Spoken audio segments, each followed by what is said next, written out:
Welcome to the Elevate the Edge podcast. I'm Maribel Lopez of Lopez Research, and I'm joined with my co-host Joe Peterson of Clarify 360.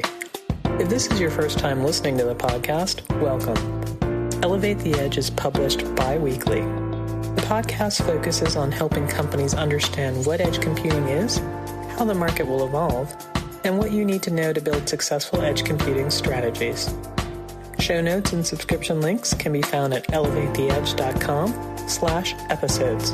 We hope you'll enjoy the show.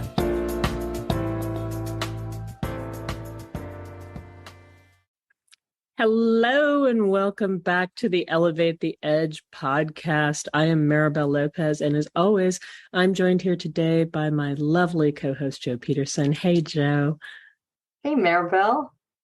Great to see you again. We could see each other, but the people on the audio cannot. And we are excited to be joined here today by Greg Jones. He is a CTO of Kajeet, and we've been going back and forth on getting him on the podcast. I'm really excited to have you here, Greg. Welcome to the program. Thank you. I really appreciate it, Maribel. It's a pleasure to be here, and I'm excited to talk to you guys about elevating the edge. Okay, so I guess for those that might not be familiar with Kajeet, maybe we could start with what you do and how long you've been around, and then we'll toss it over to Joe. Right, sure. So Kajeet has been in business almost 20 years. We are a managed IoT services company. For those of you that don't know what that means, we kind of manage the entire stack from devices all the way up through the infrastructure network applications that run on those devices. Across many different networks and different types of networks, a lot of award-winning features from security to analytics and lots of other things that allow you to manage your deployments. We started off in education, where our main mission was to bridge the digital divide between those that are haves and have-nots in terms of being able to access broadband internet in schools, which went absolutely insane during COVID. I think we probably connected in the remote learning. We probably connected almost 500,000 students in like 3 weeks. So that was pretty insane, shipping out Chromebooks and hotspots and, all the policy management and everything for them to get connected to their classes. Since then, we've branched out into other areas of IoT in the enterprise world, healthcare, transportation, et cetera. And we also recently launched a lot of partnerships in our private 5G network service as well. So a lot of really exciting things going on at Kajeet. Well, it sounds like you've been keeping super busy, Greg. That's great. A lot of fun technology to play with. Yeah, that's always fun. So for the audience that maybe is wondering, edge computing is this super hot term these days. How does edge, in your mind, differ from IoT? Yeah, so I think a lot of times people think of, because something is IoT or, Internet of Things, that it must be at the edge because it's not, necessarily connected on your home router or something like that. Not necessarily the case. The Internet of Things obviously could be any connected device anywhere, wired, over fiber, on Wi-Fi, cellular, et cetera, et cetera. So IoT really is just the connectivity of certain devices and how they all connect and talk, whereas the edge is really about more from the perspective of where that compute happens. Compute happening on a device, like I said, that is connected to the cloud, or it's connected to a data center, connected to your home connection, is going to operate a certain way. It's going to send a lot of that information back to the main processing unit to have that information evaluated, decide what to do on the device, et cetera. Whereas edge is really more of an evolving term where you're putting the compute at the device itself. And that device could sit anywhere. It could sit in a traffic light. It could sit, in a EV charging station, or, in a sensor that's, on a dog collar. It doesn't really matter. But being able to process the information on the device where it's deployed and, make decisions and things like that, instead of having to send all that information back to the main processing unit, is really what the edge is about. It's about, having less bandwidth, only sending back the critical data that needs the bigger processing, and instead doing a lot more of that decision making and processing at the end user. device. That was a very great non-technical explanation of how it works. And I think the key thing that you said was the intelligence is in the device, right? The compute happens in the device. So that was great. Thanks for that. Of course. So much like what Joe just asked you as a question, we're hearing a lot about 5G, and you mentioned 5G, and there's a lot of discussion about things like private 5G. So what is private 5G, maybe, is another perhaps not so technical discussion point, and what type of companies or industries can benefit from it? Because is it something we should think about for everybody or for certain use cases, or what are your thoughts? Yeah, that's a great question. So I'm going to take my propeller hat off for a second because I could really dive deep on all the really cool stuff in 5G. But for your audience, let me bring it up a level and say, people think of 5G when they get their new iPhone and they go, oh my gosh, I see a 5G up here instead of LTE. That means that I'm connected to a tower or whatever that gives me, a broader pipe to be able to do more video and it's faster and things like that. And that's all great. You have these... At my phone there. So you have all these devices now that are taking advantage of 5G. 5G from the carriers themselves, the AT&Ts and the Verizons, et cetera, are all about providing at the cellular tower that connectivity that gets you that, because they're using spectrum that they bought from the government that is very wide band. That allows you to do video and massive, different types of applications, which is all wonderful and great. But number one, it's not deployed everywhere. Even though people will say we have coverage everywhere, it's not necessarily true. There are dead spots, and there's also some problems as you move from cell site to cell site with the handoff. So 5G is still evolving a little bit. Public 5G, that is, over the different carriers, the AT&Ts and Verizons and whatnot. But it's also not cheap to build, deploy, and manage. And you have to also have the devices that can talk to, that frequency. So that's 5G. Private 5G is something that's become really interesting for whether it's municipalities, universities, industrial complexes, healthcare systems, et cetera, where they say, I don't want to necessarily have to be dependent on those carriers. I would like to be able to have my own closed, secure network that I apply my own policies to, and I don't want to pay the kind of rates to all the different carriers, and I may have coverage here of one and coverage here from another, and then I have dead spots and whatever. So why don't I just go ahead and become my own carrier, effectively, use this thing called CBRS, which is the broadband spectrum that was allocated by the government for consumer use, which is free, and put up my own antennas and on top of my buildings and run my own little private network on 5G. And then, within that, I have more control. I don't have to pay all those extra costs, and I can extend and create what's, we call a hybrid network, which is I'm going to have all the fiber that's coming into my buildings and Wi-Fi access, et cetera. And I can set policies on those devices and then have that then roam out of the Wi-Fi area into maybe 2 or 5 square miles, and then allow them to have that same connectivity. It's just now into a private 5G using their own antennas and equipment, like I mentioned. And then to then be able to go even further out and say, okay, now I want to have a handoff because now I'm outside of that private 5G area and I want to roam out into public 5G. And so you can have ubiquitous coverage for whatever those devices are. And one of the things that we provide is a full managed stack solution for those hybrid networks where you might want to control certain use cases. In healthcare, for instance, you might want to have certain policies or certain things locked down, blocked, non-addressable IP addresses, things like that are very, very secure. And, that works fine when it's in the hospital. You put it into a private 5G. Now you're like, okay, now I can still control it because I control the network and the device and all the layers. I go into public, how do I deal with having those same configurations and things like that? And that's one of the things that Kajeet does is we apply that to all the public networks, our own private networks, and then we can work basically across any of those networks to apply the exact same level of security, access, analytics, all those kind of things that someone would want. So private 5G, sorry, very long-winded answer, but private 5G is one of our offerings. that we've now paired up in kind of a hybrid with public 5G.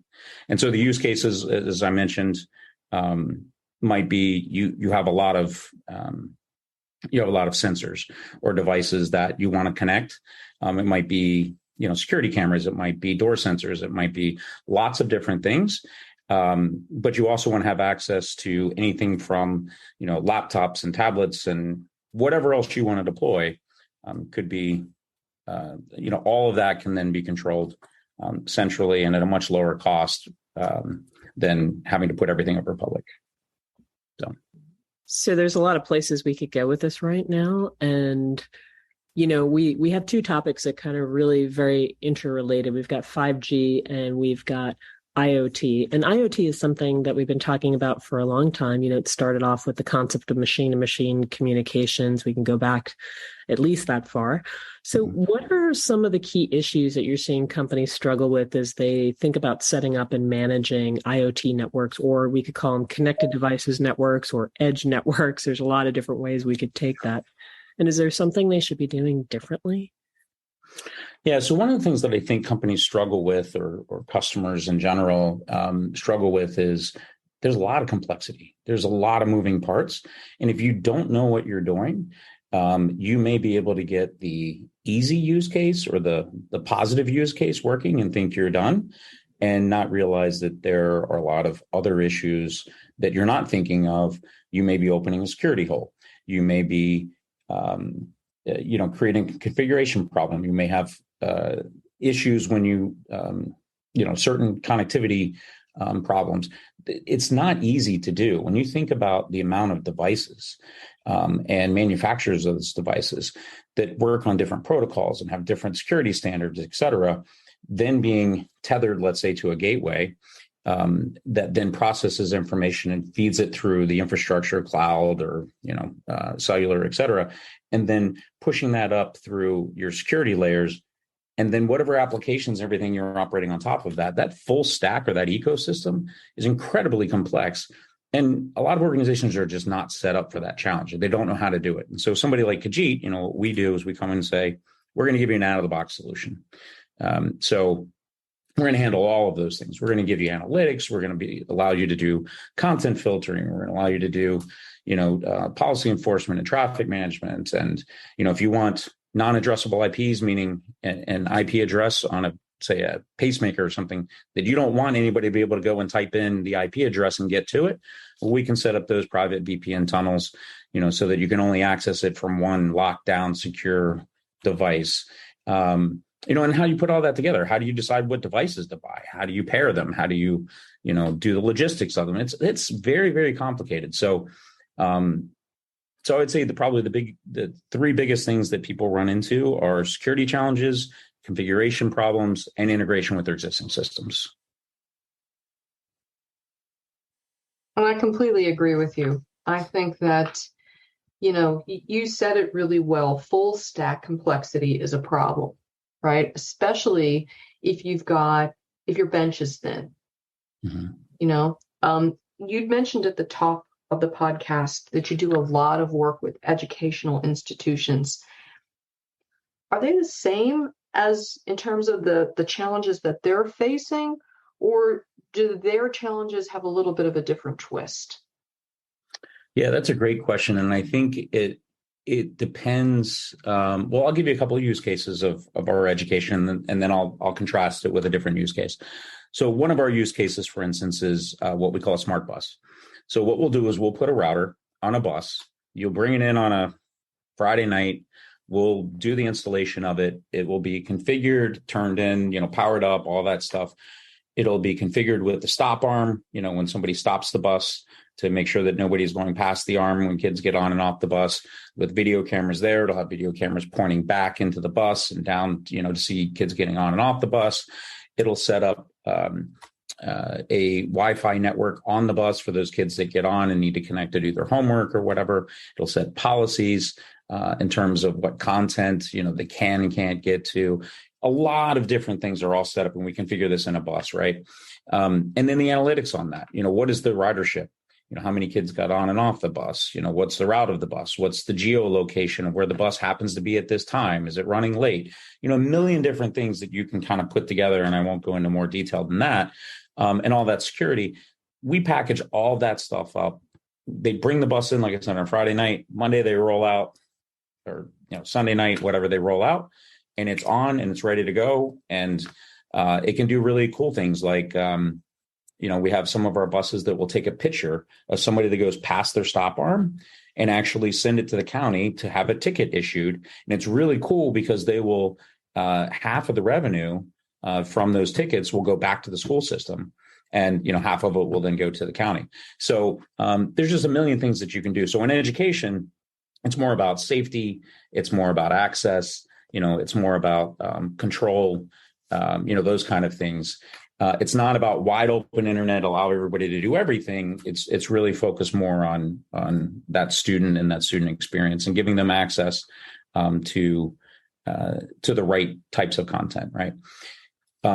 Outside of that, I'll give you a different contrast. So one of the products we support is wireless backup. So one of the customers we support runs all the Five Guys, right? So let's say that you go in to buy a hamburger and Comcast is digging outside and hits a fiber cable, and now they don't have internet connectivity. Well, nobody takes, cash anymore or has cash. So it's like, I can't sell hamburgers anymore. So in this case, we have this thing called LTE failover. So not everything like an open Wi-Fi network, but in this particular case, you would have the key systems like the point of sales and, certain things that are connected to this failover. And the second that their internet connectivity goes down, everything just fails over to this other connectivity. It's a little slower, of course, but all the same policies and security and everything as you would be on your wired connectivity. And they can just keep doing, it's business continuity. They can just keep doing business as usual. Now, do you want that open? Do you want people connecting to it? No.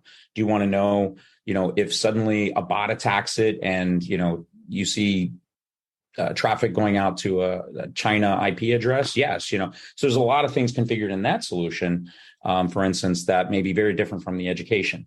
But you may not, there's certain, probably things are more locked down, but also alerts and things like that are more important there. And I'll just throw in a third one, say an EV charging station. They make money by the number of charges. So if I've got a bank of 50 of them that are sitting out, in front of a stadium and, an event is coming up and, I see that, 3 of them, so talk about the device telematics, 3 of them are not fully charging, 2 of them have connection errors and can't take payment, whatever, having that internet connectivity where there's not going to be a cable, connection anywhere, having it run over cellular, and to be able to run those diagnostics and automatically detect when something is wrong and roll a truck out there to fix it, so that they can have that revenue assurance is really important because now you're collecting those telematics and taking an action on those alerts. So those are just 3 different examples where, you're going to configure different equipment in different ways, different security, different use cases. And so, it's very unique and interesting. And I think that's why it gets complex is all those things that I just said is very use case driven.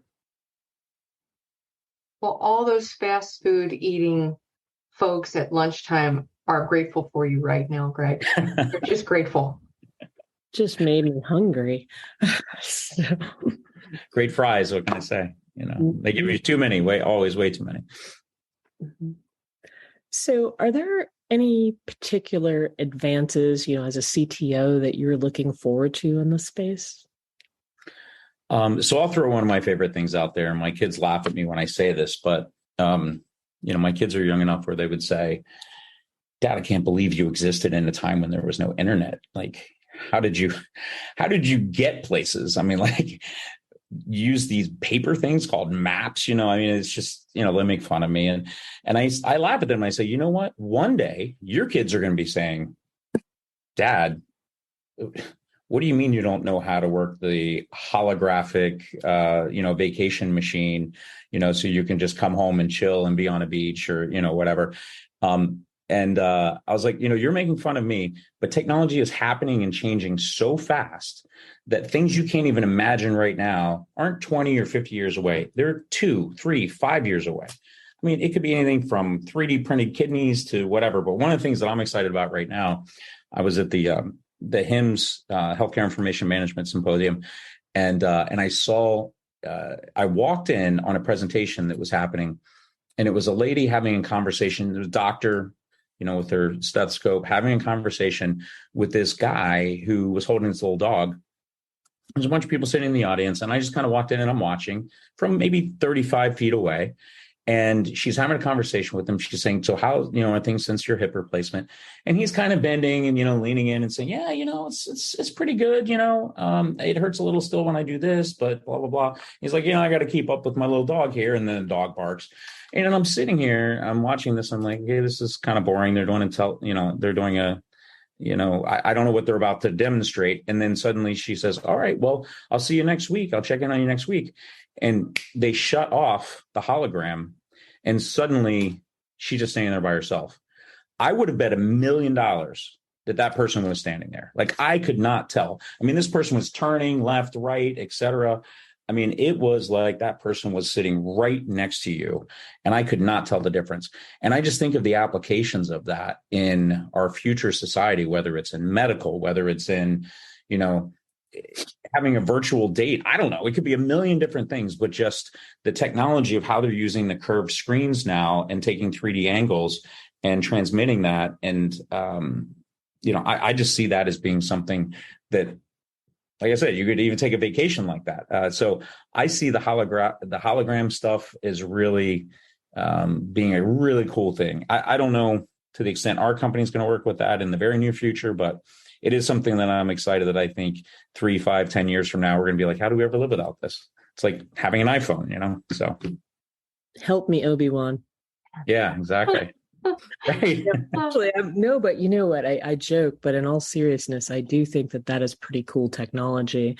The ability to bridge space is really important when we think about like the next generation of collaboration and communication and immersive experiences. Right now it's a little clunky or it's not affordable. I mean, there's like lots of things that can happen, but technology is moving so quickly that we can make this happen fast. So that's pretty exciting. Yeah, I imagine NATO sitting there without having to send all of their presidents and whatever, sitting at their virtual table without their security details everywhere, just doing their virtual summit in a way that's not a Zoom, but rather a being able to lean over and whisper to somebody. I don't know. Anyway, I just think that's a cool, fun technology. That is cool and fun. Well, we always wrap up the podcast by asking about a fun fact. Doesn't have to be technology related, but it could be. So what is your fun fact for today, Greg? So, I grew up, so I'm the propeller head in my family. I come from a very large family, and, everyone was, master craftsmen, from plumbers to electricians to mechanics to they could build, fix anything. So, I grew up as the youngest, being drug along to every single thing, carrying buckets, holding flashlights, whatever. And I had to learn how to basically build or fix everything from houses to replacing an engine in a car, et cetera. And I have to say that I love it. There is something therapeutic to me when I come home after sitting on a computer screen all day of actually building or taking something apart, figuring out how it works, fixing it. There's something about putting my hands on something that is cathartic to me. And so now I teach my kids, like, hey, you don't have a guy. Like, everybody used to say, I got a guy that does this. In my family, there is no guy. You are the guy. And so, my son, for instance, he's like, yeah, I got rejected for my brakes on my car at the inspection. And I'm like, okay, well, let's go get the brakes and put them on. And he's like, don't you have a guy? I'm like, you're the guy, so I really like just all that stuff, working with my hands and making my kids work with their hands instead of just looking at their computer screens all day. So I feel like you get better at problem solving when you actually have to see, touch, feel, and, look at things from different angles. So something I enjoy. Well, thank you for sharing that. That's cool. Well, thanks for all of your insight that you've had today. And thanks, Joe, as well. This has been Elevate the Edge, and we look forward to coming back to you soon to hear more about what's going on with the Edge. Ciao until next time. Thank you, Maribel. Thanks for listening. If you enjoyed this show, please subscribe so you can easily find us again. Follow us on Twitter at Maribel Lopez and at Digital Cloud Gal, and on LinkedIn. Links to our social profiles, show notes, and ways to listen to the podcast can be found at elevatetheedge.com.